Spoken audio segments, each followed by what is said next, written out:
Dental practices in England have been able to reopen today as long as they have safety measures in place for staff and patients.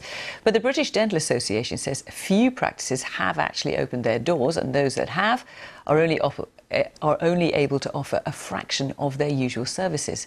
In Scotland, only private dental practices can open. In Northern Ireland, official advice is for urgent patients to be treated from today. In Wales, routine services are set to resume on the 1st of July. Dan Johnson has more. The calls have come for weeks. Good morning, Together Dental. From people in pain. Is it a constant pain or does it come and go? The staff are here. Is the pain in the top, bottom, left or right of your mouth? But most patients still can't get seen. We're only seeing severe emergencies. We have to leave an hour between appointment times. The other element is the PPE. So just to give you an idea, we would usually see 160 to 200 patients a day in this practice. We're only going to be seeing a handful of patients.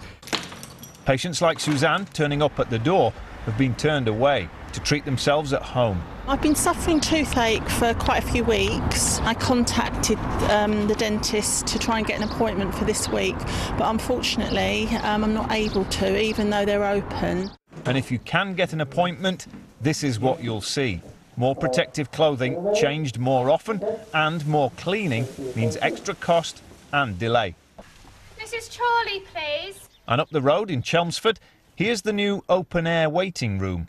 Patients are called in one by one. We weren't sure, were we, when we phoned up this morning if they would see her, because they say, oh, it's only emergencies, but we was quite surprised. This practice stayed open as one of the few emergency care centres.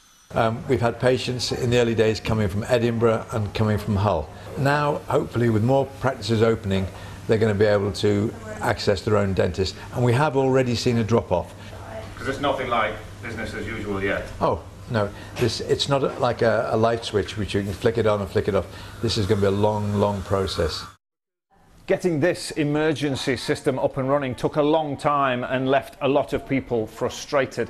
And now dentists are struggling to fully reopen. And if patient numbers are never going to get back to their previous capacity, that raises some serious questions about the future of some practices. Many of my colleagues are going to struggle financially unless some security is there for them over a longer period of time until we get back to seeing routine treatments in a more general way.